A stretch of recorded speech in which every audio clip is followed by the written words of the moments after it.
kaya guys, dahil malamig ang panahon, ulan ng ulan, ito yung ating pagkain ngayon, lunchtime.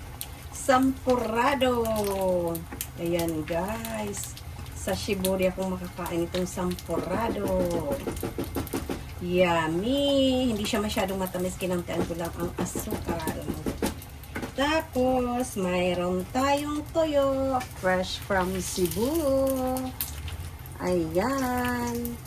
Crunchy to guys. Ayan guys. Kompleto ang race day. Happy. Dahil makakakain na ulit nitong galing Pinas. Ayan o. Ito talagang sampurado. Na-miss ko. Sabi ko, tuwing yasumi ko, iinom ako ng yung kukwa. Hindi nga ako makapagluto-luto dahil tuwing yasumi ko, igala kami ng gala. Ngayon, wala kasi ang hadi ko kaya hindi kami nakagala. Kaya, ayan, sa bahay lang ako.